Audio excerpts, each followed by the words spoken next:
नमस्कार, मैं हूं सुधीर चौधरी और डीएनए में आपका स्वागत है। आज 24 सेकंड के एक वीडियो ने पूरे देश को मुस्कान दी है और आत्मसम्मान का भाव भी दिया है। सिर्फ 24 सेकंड में 16 गोले दागकर भारत ने पाकिस्तान से अपने जवानों की शहादत और उनके शवों के अपमान का बदला ले लिया है। ये सेना का एक नया तरीका है जिसके तहत वो पहले आक्रमण करती है और फिर साथ के साथ उस आक्रमण का वीडियो भी रिलीज कर देती है। पाकिस्तान को जवाब देने के लिए ये भारतीय सेना की शूट एंड रिकॉर्ड स्ट्रैटेजी है, जिसके तहत दुश्मन को शूट करने के साथ साथ उसकी बर्बादी का वीडियो भी रिकॉर्ड कर लिया जाता है ताकि भारत में मौजूद पाकिस्तान के भक्तों को करारा जवाब दिया जा सके। यानी इस वक्त सेना के एक हाथ में बंदूक है और दूसरे हाथ में कैमरा है और इंफॉर्मेशन वॉरफेयर के इस दौर में हमारे सैनिक दुश्मन को पहले मारेंगे और फिर उसका वीडियो भी रिकॉर्ड करेंगे। ये एक नई तरह की युद्ध नीति है जिसके तहत भारत पाकिस्तान के बंकर ध्वस्त करने के साथ साथ उसका मनोबल भी तोड़ना चाहता है और यह मनोबल तब टूटेगा जब भारत पाकिस्तान को हर मोर्चे पर मारेगा और उसे मारता हुआ नजर भी आएगा। युद्ध और सैन्य कार्रवाई भी राजनीति का ही एक हिस्सा होती है, इसलिए आज आपको युद्ध वाली इस राजनीति को समझना चाहिए। पिछले 2 दिनों में भारतीय सेना ने 2 शानदार काम किए हैं। कल मेजर गोगोई को सम्मानित किया गया और आज पाकिस्तान के बंकर्स की बर्बादी का वीडियो रिलीज कर दिया गया। सेना का यह आक्रामक रवैया देश को पसंद आ रहा है। आप ये भी कह सकते हैं कि देश को सेना का यह गुस्सा पसंद है। नेताजी सुभाष चंद्र बोस कहा करते थे, तुम मुझे खून दो, मैं तुम्हें आजादी दूंगा। लेकिन हमारे देश में ऐसे लोगों की लंबी लाइन लगी है जो ये कहते हैं, तुम मुझे सबूत दो तब मैं तुम्हारी बात मानूंगा। ऐसे सभी लोगों ने भारतीय सेना से सर्जिकल स्ट्राइक के सबूत मांगे थे। इसके बाद से लगातार भारतीय सेना पर सवाल उठाने और सैन्य कार्रवाई के सबूत मांगने का ट्रेंड शुरू हो गया। हमारे देश में बहुत सारे ऐसे लोग हैं जो भारतीय सेना पर विश्वास नहीं करते, लेकिन पाकिस्तान के दावों पर उन्हें पक्का यकीन हो जाता है। इस दूषित परंपरा को तोड़ने के लिए वीडियो तो रिलीज हो ही रहे हैं, इसके साथ साथ अब सेना के अफसर भी अपने खिलाफ चलाए गए एजेंडे का सार्वजनिक जवाब देने लगे हैं। आपको याद होगा, इससे पहले सेना कभी जवाब नहीं दिया करती थी, चुप रहती थी। कश्मीर में पत्थरबाजों से निपटने के लिए एक युवक को जीप से बांधकर ढाल की तरह इस्तेमाल करने वाले मेजर गोगोई आज पहली बार मीडिया के सामने आए। उन्होंने देश को यह बताया कि कश्मीर के उस युवक को जीप पर बांधना क्यों जरूरी था।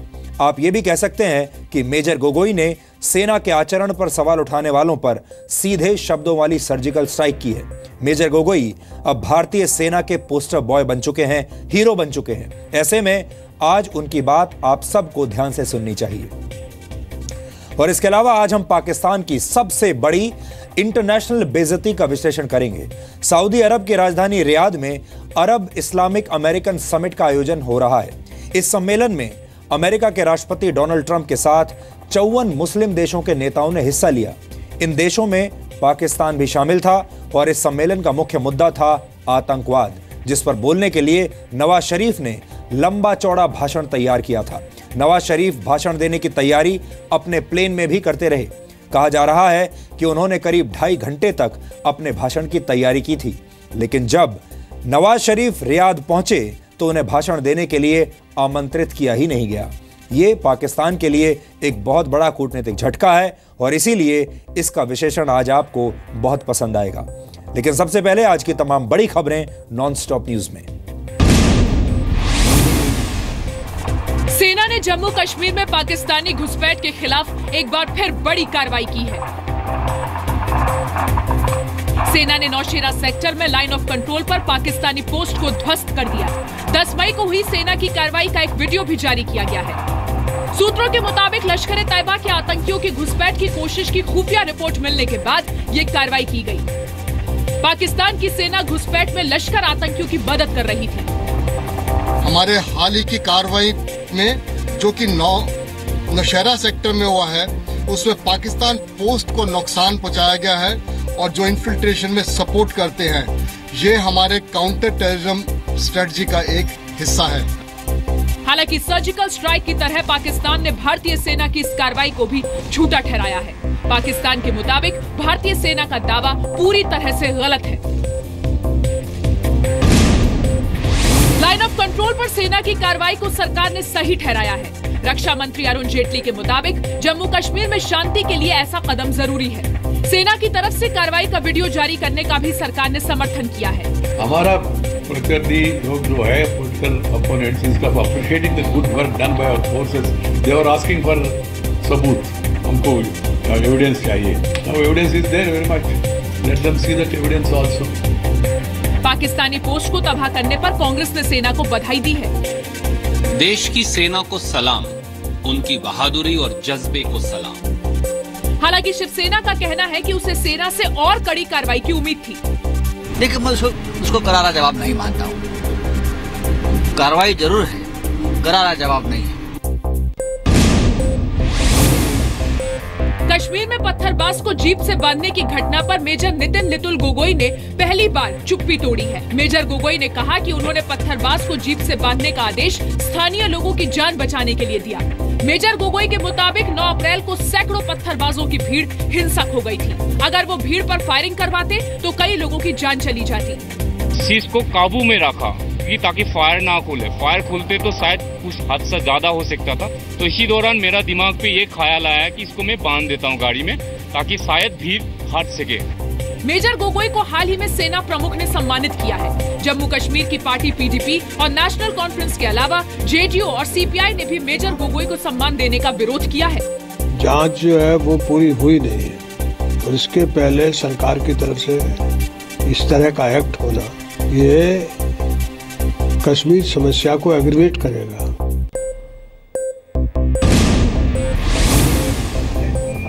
कश्मीरी अलगाववादियों से बातचीत की पैरवी करने वाले centre for piece and progress ने आज श्रीनगर में एक सेमिनार किया, जिसमें सिर्फ एक अलगाववादी नेता शामिल हुआ। कांग्रेस, पीडीपी और नेशनल कॉन्फ्रेंस के नेताओं के साथ हुर्रियत के मीरवाइज गुट के नेता जावेद मीर भी सेमिनार में मौजूद थे। पार्टी लाइन से अलग जाते हुए बीजेपी की हिना भट्ट भी बैठक में शामिल हुई। बातचीत के जरिए ही हल निकल सकता है। हुकूमत को इसी तरीके से सबको बुलाना चाहिए, सबसे बातचीत करनी चाहिए। बढ़ती सीमा पार आतंकवाद के बीच पाकिस्तानी नेताओं और अलगाववादियों को मंच देने पर centre for piece and progress पहले भी विवादों में घिर चुका है। अप्रैल में दिल्ली में संगठन के एक कार्यक्रम में विवाद हुआ था। 29 जून से शुरू हो रही अमरनाथ यात्रा के फुल प्रूफ सुरक्षा इंतजामों के लिए दिल्ली में आज अहम बैठक हुई। गृह मंत्रालय में हुई बैठक में गृह सचिव राजीव महर्षि, खुफिया विभागों के अधिकारी, जम्मू कश्मीर पुलिस के डीजीपी और पैरामिलिट्री फोर्स के अधिकारी शामिल हुए। सूत्रों के मुताबिक यात्रा के लिए सुरक्षा बलों की 279 कंपनियां तैनात की जाएंगी, जिसमें army, CRPF, Jammu Kashmir police, ITBP, SSB के जवान शामिल होंगे। अब तक 1,52,000 श्रद्धालुओं ने पैदल दर्शन और 25,000 यात्रियों ने हेलीकॉप्टर से जाने के लिए रजिस्ट्रेशन कराया है। ओवरऑल कॉम्प्रिहेंसिव जो अरेंजमेंट की बात चली तो all aspects were discussed and they were discussed in very great detail. CBI ने कोयला घोटाले में कांग्रेस नेता नवीन जिंदल पर आज एक नई चार्जशीट दायर की। ये चार्जशीट मध्य प्रदेश के उटर नॉर्थ कोल ब्लॉक मामले में दाखिल की गई है। सीबीआई ने नवीन जिंदल के अलावा उनकी कंपनी जेएसपीएल और उससे जुड़े 4 लोगों डीएन अब्रोल, विक्रांत गुजराल, आनंद गोयल और सुशील मारू को भी आरोपी बनाया है। सभी पर आपराधिक साजिश रचने और धोखाधड़ी के आरोप लगाए गए हैं। सीबीआई की विशेष अदालत ने सभी आरोपियों को सम्मन जारी करके 4 सितंबर को पेश होने को कहा है। आईएसआईएस ने इंग्लैंड के मैनचेस्टर में हुए आतंकी हमले की जिम्मेदारी ली है। कल रात मैनचेस्टर अरीना में एक म्यूजिकल कॉन्सर्ट खत्म होने के बाद 2 धमाके हुए थे, जिसमें 22 लोगों की मौत हो गई और 50 से ज्यादा लोग घायल हो गए। पुलिस के मुताबिक हमलावर अकेला था, जो कि मारे गए लोगों में खुद भी शामिल है। Everyone was pushing and shoving. I got pushed over. There was just loads of chaos and everyone was scared and screaming. But we got took out of like an exit.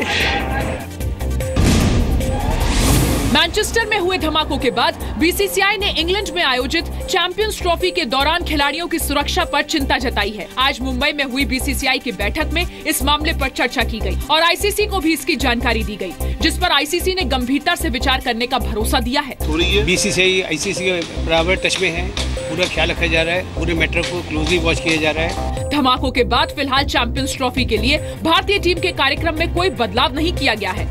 Team India कल England के लिए रवाना होगी। 1 जून से 18 जून तक England में ICC champions trophy का आयोजन होना है। 4 जून को भारत का पहला मैच पाकिस्तान के खिलाफ होगा। असम में लापता हुए इंडियन एयरफोर्स के सुखोई 30 लड़ाकू विमान का अब तक पता नहीं है। सर्च ऑपरेशन जारी है। एयरफोर्स के तेजपुर एयरबेस से 2 पायलटों ने सुखोई से सुबह 10:30 बजे उड़ान भरी थी। ये ट्रेनिंग फ्लाइट थी, लेकिन 11:30 बजे विमान का रेडार से संपर्क टूट गया। उस वक्त विमान तेजपुर से 60 किलोमीटर दूर उत्तर दिशा में गोहपुर के पास था। ये इलाका अरुणाचल सीमा के करीब है। पिछले 7 साल में 7 सुखोई दुर्घटनाग्रस्त हो चुके हैं।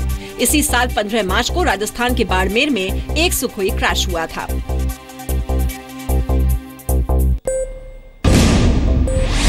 दिल्ली हाईकोर्ट से सीबीएसई के 12वीं क्लास के छात्रों को बड़ी राहत मिली है। हाईकोर्ट ने सीबीएसई को मॉडरेशन पॉलिसी जारी रखने के निर्देश दिए हैं। इस नीति के तहत मुश्किल सवालों के लिए छात्रों को ग्रेस मार्क्स दिए जाते हैं। एक पीआईएल पर सुनवाई करते हुए कोर्ट ने ये निर्देश जारी किए और साफ किया कि एग्जाम फॉर्म भरते वक्त लागू पॉलिसी को नतीजे घोषित होने वक्त तक नहीं बदला जाना चाहिए। याचिका में दलील दी गई थी कि सीबीएसई के फैसले का 12वीं के उन छात्रों पर सबसे ज्यादा असर पड़ेगा जिन्होंने विदेशों में दाखिले के लिए आवेदन किया है। कोर्ट ने जरूरी होने पर सीबीएसई को नई नीति अगले सत्र से शुरू करने की नसीहत दी है। बीजेपी ने दिल्ली से आम आदमी पार्टी की विधायक अलका लांबा के खिलाफ पुलिस में शिकायत दर्ज कराई है। बीजेपी नेता नुपुर शर्मा ने अपनी शिकायत में अलका लांबा पर सरकारी काम में बाधा डालने का आरोप लगाया है। कल रात चांदनी चौक में कई दुकानों में आग लग गई थी। अलका लांबा आग बुझाने के लिए आई क्रेन पर चढ़ गई थी। आरोप है कि इस वजह से आग बुझाने के काम में देरी हुई। फायर ब्रिगेड के ऊपर चढ़कर विक्ट्री का साइन भी बनाया। बहुत ही कंडेमिंग एक्ट है। ये सब चीजें शोभा नहीं देती और राजनीति अपनी तरफ है, लेकिन रेस्क्यू और रिहैब मैकेनिज्म्स अपनी तरीके से है। आरोपों पर अलका लांबा ने सफाई दी है। जब पूरी तरह आग बुझ गई, क्रेन नीचे आ गई, उसके बाद मुझे ये कहा गया कि इस क्रेन से मैं थोड़ा सा ऊपर आके एक प्लेटफॉर्म से अपील कर दूं, क्योंकि 5-7 हजार की भीड़ थी, अंधेरा गुप्त था और रात में जो है शोर भी पब्लिक का होता, तो कि ऊपर आके आप अपील कर दीजिए कि किसी तरह का कोई जान का नुकसान नहीं है, पैनिक मत हो।